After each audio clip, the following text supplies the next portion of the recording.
Channel. ಎಲ್ಲರೂ ಹೇಗಿದ್ದೀರಾ? So ನಾವು ಮದುವೆ ಆದಮೇಲೆ ಫಸ್ಟ್ ದೇವಸ್ಥಾನಕ್ಕೆ ಅಂತ ಹೋಗಿದ್ದು ಧರ್ಮಸ್ಥಳಕ್ಕೆ. ಅದಾದಮೇಲೆ ಪಾಪು ಆದಮೇಲೆ ಹೋಗೇ ಇರಲಿಲ್ಲ. ಚಂದು ಹೋಗಿದ್ರು, ನಾನು ಹೋಗೋದಕ್ಕಾಗಿರಲಿಲ್ಲ. ಸೊ ಪಾಪು ಇದರಿಂದ. ಸೊ ಇವಾಗ ಫಸ್ಟ್ ಟೈಮ್ ಪಾಪುನ ಕರ್ಕೊಂಡು ಧರ್ಮಸ್ಥಳಕ್ಕೆ ಅಂತ ಹೊರಟಿದ್ದೀವಿ.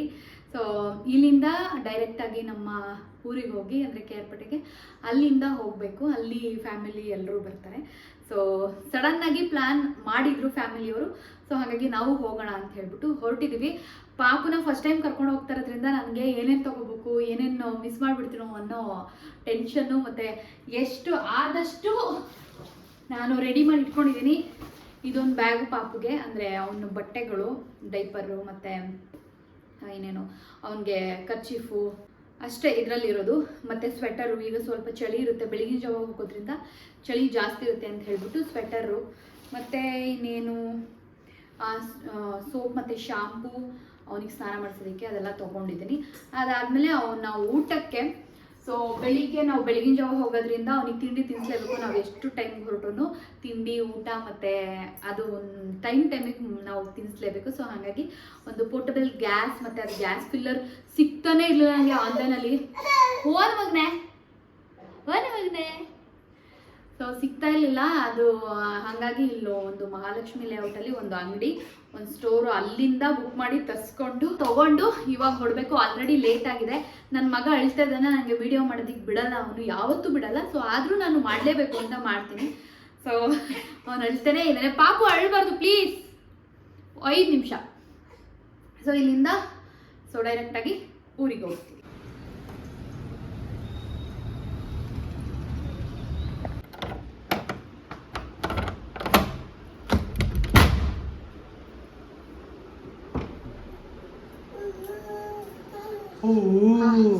ಬೇಗ, ಆದಷ್ಟು ಬೇಗ, ಸಿಕ್ಕಾಪಟ್ಟೆ ಬೇಗ ಬಂದಿದ್ಯಾ.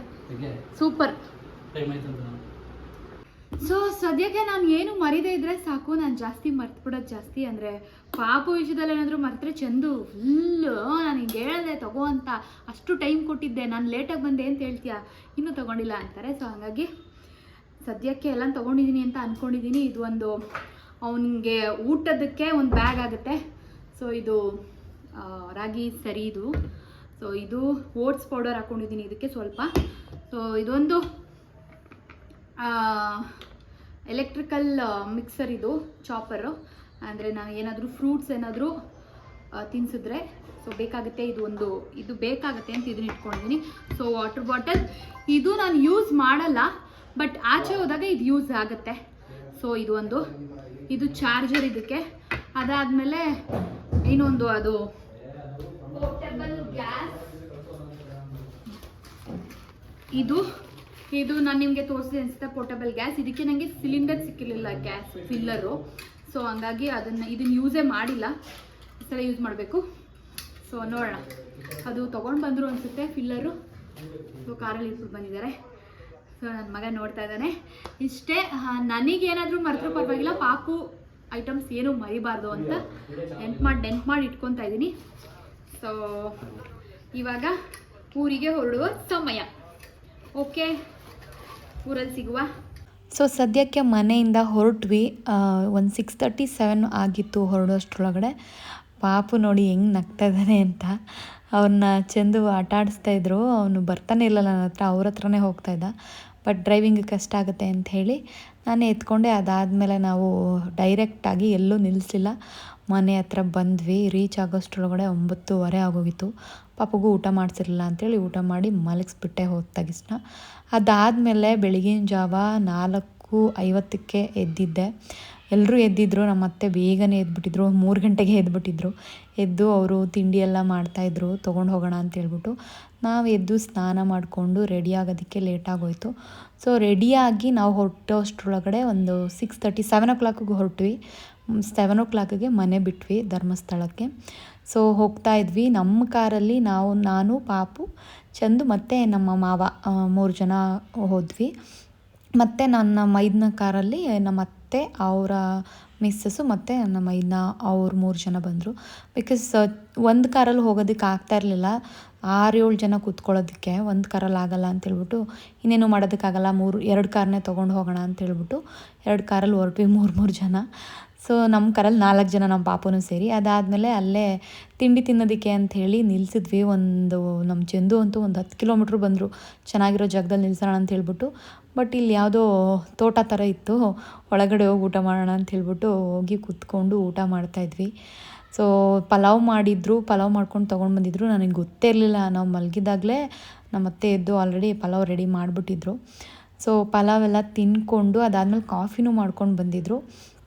ಕಾಫಿ ಕುಡ್ಕೊಂಡು ಪಲಾವ್ ತಿಂದ್ಕೊಂಡು ಹೊರಡೋಕ್ಕೆ ಅಂತ ರೆಡಿ ಆಗ್ತಿದ್ವಿ. ನಮ್ಮ ಮಾವ ನಂದು ಮಾಡಬೇಡ, ನೀನು ಆಲ್ರೆಡಿ ಪ್ರ್ಯಾಂಕ್ ಮಾಡಿ ನನಗೆಲ್ಲ ಬೈತಾಯಿದ್ರು, ಏನು ಹಂಗ್ರೇಗಿದ್ಯಾ ಅಂತೇಳ್ರು ಅಂತ ಅಂದ್ಬಿಟ್ಟು ಕ್ಯಾಮ್ರಾ ಕಿತ್ಕೊಳಕ್ಕೆ ಬರ್ತಾಯಿದ್ರು. ಅದಾದಮೇಲೆ ಪಾಪ ಚಂದು ಪಾಪುಗೆ ತಿನ್ಸೋದಕ್ಕೆ ಫುಲ್ ಕಷ್ಟಪಡ್ತಾಯಿದ್ರು. ಅವನ್ನ ಫುಲ್ ಆಟ ಆಡಿಸ್ಕೊಂಡು ತಿನ್ನಿಸ್ತಾಯಿದ್ರು. ಅವ್ನು ತಿನ್ಸೋದೇ ಕಷ್ಟ.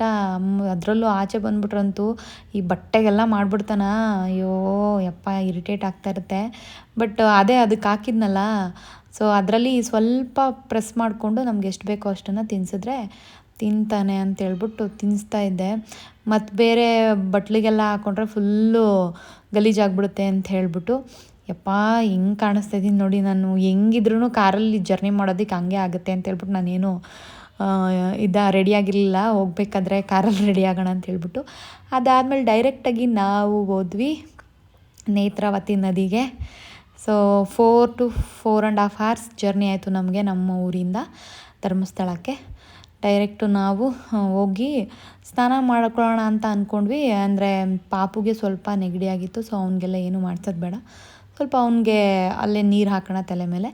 ನಾವೆಲ್ಲರೂ ಕೈಕಾಲು ಮುಖ ಎಲ್ಲ ತೊಳ್ಕೊಂಡ್ವಿ. ನಮ್ಮ ಅತ್ತೆ ಮಾವ ಮಾತ್ರ ನಾವು ಸ್ನಾನ ಮಾಡ್ತೀವಿ ಅಂಥೇಳಿ ಸ್ನಾನ ಮಾಡಿದ್ರು.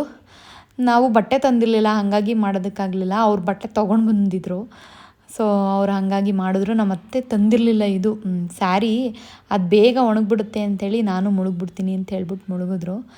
ಸೊ ಅವ್ರನ್ನ ಇಟ್ಕೊಂಡು ಹೋಗ್ತಾಯಿದೆ, ಅಂದರೆ ಆಳ ಇರುತ್ತೇನೋ ಅಂತ ಹೇಳ್ಬಿಟ್ಟು ತುಂಬ ಜನ ಅಲ್ಲಿ ಮುಳುಗ್ತಾಯಿದ್ರು. ಈಗ ಸ್ವಲ್ಪ ಕ್ಲೀನಾಗಿತ್ತು ಆ್ಯಕ್ಚುಲಿ, ನೀರ ಕಲರ್ ಇರ್ಬೋದು ಬಟ್ ಕ್ಲೀನಾಗಿತ್ತು. ಯಾರೂ ಜಾಸ್ತಿ ಬಟ್ಟೆಗಳೇನು ಮುಂಚೆ ನಾನು 3 years ಅಂದ್ಕೊಳ್ಳಿ, 2.5 years ಬ್ಯಾಕು ಬಟ್ಟೆ ಎಲ್ಲ ಹಂಗಂಗೆ ಬಿಟ್ಬಿಡೋದು ಹಿಂಗೆಲ್ಲ ಮಾಡಿರೋರು. ಬಟ್ ಇವಾಗ ನೀರು ಸ್ವಲ್ಪ ಕಡಿಮೆ ಇದೆ, ಬಟ್ ಚೆನ್ನಾಗಿತ್ತು ನೀರು, ಅಲ್ಲಿ ಮುಳುಗೋದಕ್ಕೆ ಎಲ್ಲ ಕ್ಲೀನಾಗಿತ್ತು. ಸೊ ಯಾರೂ ಹಂಗೆ ಬಟ್ಟೆ ಎಲ್ಲ ಬಿಚ್ಚಿ ಹಂಗೆ ಹಾಕಿರಲಿಲ್ಲ. ಮತ್ತು ಈ ಶಾಂಪು ಕವರ್ಗಳು, ಸೋಪು ಅದೆಲ್ಲ ಹಂಗಂಗೆ ಇರೋದು. ಬಟ್ ಇವಾಗ ಸ್ವಲ್ಪ ಕ್ಲೀನಾಗಿದೆ.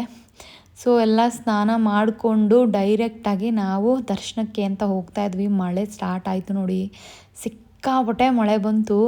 ನಾವು ಪಾಪು ಬೇರೆ ಕೋಲ್ಡ್ ಆಗಿತ್ತು, ಅವನ್ನ ಮಳೇಲಿ ನೆನೆಸೋದಕ್ಕೂ ಆಗಲ್ಲ ಎತ್ಕೊಂಡು ಹೋಗೋದಕ್ಕೆ ಅಂತೇಳ್ಬಿಟ್ಟು ಹೋಗಿ ಗಾಡಿ ಪಾರ್ಕ್ ಮಾಡೋಣ ಅಂತ ಹೋಗ್ತಾಯಿದ್ವಿ. ಗಾಡಿ ಪಾರ್ಕ್ ಮಾಡಿಬಿಟ್ಟು ಕೆಳಗೆ ಇಳಿಯೋಕೆ ಆಗ್ತಾಯಿರಲಿಲ್ಲ, ಅಷ್ಟು ಮಳೆ ಸ್ಟಾರ್ಟ್ ಆಗೋಯ್ತು. ಅವರು ಬೇರೆ ಕಡೆ ನಿಲ್ಲಿಸ್ಬಿಟ್ಟು ಆಲ್ರೆಡಿ ದರ್ಶನಕ್ಕೆ ಅಂತ ಹೋಗ್ಬಿಟ್ಟಿದ್ರು, ಅಂದರೆ ಲೈನ್ಗೆ ಹೋಗೋಣ ನಿಂತ್ಕೊಳ್ಳೋಣ, ನಾವು ಬರ್ತೀವಿ ಅಂತ ಹೇಳ್ಬಿಟ್ಟು. ಬಟ್ ಲೇಟ್ ಆಗೋಯ್ತು. ನಾನು ರೆಡಿ ಆಗಿದ್ದೆ ಸ್ವಲ್ಪ ಕಾರಲ್ಲೇ. ಆ ಸರ ತೋರಿಸಿದ್ನಲ್ಲ, ಅದನ್ನು ನಾನು ನಿನ್ನೆ ತಾನೇ ತೊಗೊಂಡಿದ್ದು. ನೋಡೋಣ ಚೆನ್ನಾಗಿರುತ್ತೆ ಅಲ್ವಾ ಟೆಂಪಲ್ಗೆ ಹಾಕ್ಕೊಳ್ಳೋದಕ್ಕೆ ಅಂತ ಹೇಳ್ಬಿಟ್ಟು ತೊಗೊಂಡೆ. ಅದಾದಮೇಲೆ ಮಳೆ ಬರ್ತಾಯಿತ್ತಲ್ಲ, ಇನ್ನೇನು ಕೆಳಗಡೆ ಆಗಲ್ಲ ಅಂಥೇಳಿ ಪಾಪು ಚಂದು ಆಟ ಆಡಿಸ್ತಾ ಕೂತ್ಕೊಂಡಿದ್ರು. ಅದಾದಮೇಲೆ ಮಳೆ ಜೋರೇ ಆಗೋಯ್ತು, ನಮ್ಗೆ ಹೋಗೋದಕ್ಕೆ ಆಗಲೇ ಇಲ್ಲ, ತುಂಬ ಜೋರಾಗೋಯ್ತು. ಆಮೇಲೆ ನಮ್ಮ ಮಾವ ಛತ್ರಿ ತೊಗೊಂಡು ಬಂದರು. ಇನ್ನೇನು ಬರೋದಕ್ಕಾಗಲ್ವಲ್ಲ ಅಂಥೇಳ್ಬಿಟ್ಟು ಛತ್ರಿ ತೊಗೊಂಡು ಪಾಪುನ ಕರ್ಕೊಂಡು ಹೋಗೋಣ ಅಂಥೇಳ್ಬಿಟ್ಟು ಬಂದರು. ಅದಾದಮೇಲೆ ನಾವು ಸರಿ ಛತ್ರಿ ತಂದ್ರಲ್ಲ ಅಂತ ಹೇಳ್ಬಿಟ್ಟು ಹೊರಟ್ವಿ. ನನ್ನನ್ನು ಚಂದು ಮುಸ್ಲಿಮ್ಸ್ ಥರ ಕಾಣ್ತಾ ಇದೆಯಾ ಅಂತ ಹೇಳ್ತಾಯಿದ್ರು. ಅಂದರೆ ಸ್ಟಿಕ್ಕರ್ ಕಾಣಿಸ್ತಾ ಇರಲಿಲ್ಲ, ಅದು ವೈಟ್ ಕಲರು, ಹಾಗಾಗಿ ಹಂಗೆ ಕಾಣಿಸ್ತಿದ್ಯಾ ಅಂತ ಹೇಳ್ತಾಯಿದ್ರು. ನಾನು ಹೂ ಮುಡ್ಕೊಂಡಿದ್ದೀನಲ್ಲ ಅಂಥೇಳಿ ತೋರಿಸ್ತಾ ಇದ್ದೆ. ಸೊ ನಾನು ಮೊದಲೇ ದಪ್ಪ ಕಾಣಿಸ್ತೀನಿ, ನೀನು ಹತ್ರದಲ್ಲಿ ಹಿಡಿದ್ರೆ ಇನ್ನೂ ದಪ್ಪ ಕಾಣಿಸ್ತೀನಿ ಅಂತ ಹೇಳ್ಬಿಟ್ಟು ಫೋನ್ ಕಿತ್ಕೊಂಡು ನಮ್ಮ ಪಾಪುನ ತೋರಿಸ್ದೆ. ಅದಾದಮೇಲೆ ಛತ್ರಿ ತಂದು ಕೊಟ್ರಲ್ಲ, ಛತ್ರಿ ತೊಗೊಂಡು ನಾವು ಹೊರಟ್ವಿ ಡೈರೆಕ್ಟ್ ದರ್ಶನಕ್ಕೆ ಅಂಥೇಳಿ. ಇಲ್ಲಿಂದ ನೋಡಿ ಎಷ್ಟು ಚೆನ್ನಾಗಿ ಕಾಣಿಸ್ತಾ ಇದೆ ದೇವಸ್ಥಾನ. ಈ ವೆದರು ಸಖತ್ತಾಗಿತ್ತು ಮಾತ್ರ. ಮಳೆ ಬಂದು ನಿಂತ ಮೇಲೆ ಹೆಂಗಿತ್ತು ಗೊತ್ತಾ, ನಿಜವಾಗ್ಲೂ ಸೂಪರಾಗಿತ್ತು. ಸೊ ಹೋಗಿ ದರ್ಶನಕ್ಕೆ ಲೈನ್ ನಿಲ್ಲಬೇಕಲ್ಲ, ಸೊ ಅಲ್ಲಿಂದ ಆಲ್ರೆಡಿ ಅವರು ನಮಗೋಸ್ಕರ ವೆಯ್ಟ್ ಮಾಡ್ತಾಯಿದ್ರು ಪಾಪ, ಹೋಗಿರಲಿಲ್ಲ. ನಾವು ಜೊತೆಲೇ ಹೋಗೋಣ ಅಂಥೇಳಿ ವೆಯ್ಟ್ ಮಾಡ್ತಾ ಕೂತಿದ್ರು. ನಾವು ಜಾಯ್ನ್ ಆದ್ವಿ. ಸೊ ಆದಮೇಲೆ ಮೊದಲು ಈ ಥರ ಇರಲಿಲ್ಲ, ಇವಾಗ ಈ ಸಿಸ್ಟಮ್ ಆಗಿದೆ. ಅಂದರೆ ಯಾವಾಗಿಂದ ಅಂತ ನಂಗೆ ಗೊತ್ತಿಲ್ಲ, ಬಟ್ ನಾನು ಇವಾಗ ಫಸ್ಟು ಈ ಸಿಸ್ಟಮ್ ಆದಮೇಲೆ ಬರ್ತಾ ಇರೋದು. ಅಂದರೆ ಅಲ್ಲಿ ಹೋಗಿ ಲೈನಲ್ಲಿ ನಿಂತ್ಕೊಳ್ಳೋ ಅವಶ್ಯಕತೆ ಏನಿಲ್ಲ. ಅಲ್ಲಿ ಹಾಲ್ ಥರ ಹಾಲ್ 1 2 3 4 ಇರುತ್ತೆ. ಅಲ್ಲಿ ಕೂತ್ಕೊಂಡು ವೆಯ್ಟ್ ಮಾಡಬೇಕು. ಅದಾದಮೇಲೆ ಒಂದೊಂದು ಹಾಲಲ್ಲಿರೋರನ್ನ ಬಿಡ್ತಾರೆ, ಫಸ್ಟಲ್ಲಿರೋರನ್ನ ಫಸ್ಟು ಆ ಥರ ಬಿಡ್ತಾರೆ. ಅದಾದಮೇಲೆ ಹೋಗಿ ದರ್ಶನ ಮಾಡಿಕೊಂಡು ಬರಬೇಕು. ಬಟ್ ಸಿಕ್ಕಾಪಟ್ಟೆ ಲೇಟೇ ಆಗೋಯ್ತು ದರ್ಶನ ಮಾಡೋದಕ್ಕೆ. ದರ್ಶನ ಮಾಡಿಕೊಂಡು ನಾವು ಪ್ರಸಾದ ತಿಂದ್ಕೊಂಡು ಮತ್ತು ಅಣ್ಣಪ್ಪ ಸ್ವಾಮಿ ಟೆಂಪಲ್ ಹತ್ರ ಹೋಗಿ ಅಲ್ಲಿ ಅಲ್ಲಿ ಮೇಲ್ಗಡೆ ನಾವು ಲೇಡೀಸ್ ಹೋಗೋಂಗಿಲ್ವಂತೆ. ಸೊ ಹಾಗಾಗಿ ನಾವು ಯಾರೂ ಹೋಗಲಿಲ್ಲ, ಜೆಂಟ್ಸ್ ಮಾತ್ರ ಹೋಗಿ ಬಂದರು. ನಾವು ಅಲ್ಲೇ ಕೆಳಗಡೆನೇ ಕರ್ಪೂರ ಹಚ್ಚಿ ಪೂಜೆ ಮಾಡ್ಬೋದು. ಅಲ್ಲಿ ಮಾಡಿಕೊಂಡು ಇನ್ನು ಹೊರಟ್ಬಿಟ್ವಿ. ನಾವು ಸ್ಟೇ ಆಗೋದಕ್ಕೆ ಬಂದಿರಲಿಲ್ಲ, ಮತ್ತೆ ರಿಟರ್ನ್ ಹೋಗೋಣ ಅಂದ್ಕೊಂಡು ಬಂದಿದ್ವಲ್ಲ. ಸೊ ಹೋಗ್ತಾ ಇರಬೇಕಾದ್ರೆ ಅಲ್ಲೇ ಇದು ಒಂದು ಇದೇಂತಾರೆ ಮಟ್ಕಾ ಜ್ಯೂಸ್ ಅಂತಾರೆ ಇದಕ್ಕೆ ಅನಿಸುತ್ತೆ. ಅದನ್ನು ಕುಡಿದ್ವಿ. ಅಂದರೆ ನಾನು ಕುಡಿದಿದ್ದು ಮ್ಯಾಂಗೋ, ಬಟ್ ನಮ್ಮ ಮಾವನು ಕುಡಿದ್ರು ಅದು ಸೋಡಾ ಮ್ಯಾಂಗೋ ಸೋಡಾ. ಬಟ್ ನಮ್ಮ ಚಂದಿಗೆ ಮಟ್ಕಾ ಜ್ಯೂಸ್ ಅಂತಾರಲ್ಲ ಅದನ್ನು ಕೊಟ್ಟೆ. ಅದು ಸ್ವಲ್ಪ ಖಾರವಾಗಿ ಚೆನ್ನಾಗಿರುತ್ತೆ ಅಂತ ಹೇಳಿದ್ರು. ಅವ್ರಿಗೂ ಕೋಲ್ಡ್ ಆಗಿತ್ತಲ್ಲ, ಖಾರವಾಗಿ ಏನಾದರೂ ಕುಡಿದ್ರೆ ಕೋಲ್ಡ್ ಹೋಗುತ್ತೆ ಅಂತ ಹೇಳ್ಬಿಟ್ಟು ಖಾರವಾಗಿ ಇದ್ದಿದ್ದು ಮಟ್ಕಾ ಜ್ಯೂಸನ್ನ ತೊಗೊಂಡು ಹೋದೆ. ಆ್ಯಕ್ಚುಲಿ ಈ ಮ್ಯಾಂಗೋ ಮತ್ತು ಪೈನಾಪಲ್ ಒಂದು 3 ಥರ ಇದೆ. ಸೊ ಅದಕ್ಕಿಂತ ಈ ಮಟ್ಕಾ ಜ್ಯೂಸ್ ಅಂತ ಇದೆಯಲ್ಲ ಅದು ತುಂಬ ಚೆನ್ನಾಗಿತ್ತು. ನಾನು ಟೇಸ್ಟ್ ಮಾಡಿ ನೋಡಿದೆ, ತುಂಬ ಚೆನ್ನಾಗಿತ್ತು. ಸೊ ಅದನ್ನು ಚಂದಕ್ಕೆ ತೊಗೊಂಡೋಗಿ ಕೊಟ್ಟೆ. ಸೊ ಅವರು ಕುಡಿದ್ರು. ನಮ್ಮ ಪಾಪು ಮಲ್ಕೊಂಬಿಟ್ಟಿದ್ದ. ಅವನಿಗೆ ಜರ್ನಿಯಲ್ಲಿ ಮಕ್ಕಳು ಮಲಗಿಬಿಡ್ತಾರೆ, ಅಂದರೆ ತೂಗ್ದಂಗೆ ಆಗ್ತಾ ಇರುತ್ತಲ್ಲ. ಸೊ ಹಂಗಾಗಿ ಮಲ್ಕೊಂಬಿಡ್ತಾರೆ. ನಂಗೆ ಗೊತ್ತೇ ಇಲ್ಲ ವೀಡಿಯೋನ ಇಷ್ಟೊಂದು ಮಾಡಿದ್ದಾರೆ ಅಂತ. ನಮ್ಮ ಅತ್ತೆ ಕೈಲಿ ಕೊಟ್ಟಿದ್ದೆ ವೀಡಿಯೋ ಮಾಡಿ ನಾನು ಕುಡಿಯೋದು ಅಂತ ಹೇಳ್ಬಿಟ್ಟು. ಅವ್ರು ಫುಲ್ಲು ನಾನು ಅಲ್ಲಿ ಕೇಳ್ತಾ ಇರೋದು ಎಲ್ಲ ನಿಂತ್ಕೊಂಡು ಮಾಡ್ತಾನೇ ಇದ್ದರು. ಆಮೇಲೆ ನೋಡ್ಬಿಟ್ಟು ಇದೇನು ವೀಡಿಯೋ ಸಾಕು ಬಿಡಿ ಎಂಡ್ ಮಾಡಿ ಅಂತ ಹೇಳ್ಬಿಟ್ಟು ತಗೊಂಡು ನಾನೇ ಆಮೇಲೆ ಆಫ್ ಮಾಡಿ ಅದಾದಮೇಲೆ ಮಟ್ಕಾ ಜ್ಯೂಸ್ ನೋಡಿ ಹಿಂಗೆ ಇರುತ್ತೆ. ಇದು ಇಲ್ಲಿ ಸೋಡಾ ಹಾಕಿದ್ರೆ ಹಿಂಗೆ ಬರುತ್ತೆ. ಸೊ ಇದನ್ನು ತೊಗೊಂಡೋಗಿ ಚಂದಕ್ಕೆ ಕೊಟ್ಟೆ. ಚಂದಕ್ಕೆ ಕುಡಿದ್ರು. ಸೊ ಅಲ್ಲಿಂದ ಡೈರೆಕ್ಟಾಗಿ ನಾವೆಲ್ಲೂ ನಿಲ್ಲಿಸಿಲ್ಲ, ಮನೆಗೆ ಹೋದ್ವಿ. ಸೊ ಮನೆಗೆ ಹೋಗಿ ಆಲ್ರೆಡಿ 8 o'clock ಆಗಿತ್ತು. ತುಂಬ ಸುಸ್ತಾಗೋಯ್ತು, ಅಂದರೆ ಜರ್ನಿ ಮಾಡೇ ಜಾಸ್ತಿ ಸುಸ್ತಾಗೋಯ್ತು. ಸೊ ಅದಾದಮೇಲೆ ಪಾಪುಗೆ ಸ್ವಲ್ಪ ತಿನ್ನಿಸ್ಬಿಟ್ಟು ಊಟ ಮಾಡಿ ಮಲ್ಕೊಂಡ್ವಿ ಅಷ್ಟೇ. Thank you so much. ಈ ವ್ಲಾಗ್ನ ಇಲ್ಲಿಗೆ ಎಂಡ್ ಮಾಡ್ತಿದ್ದೀನಿ. Thank you, bye.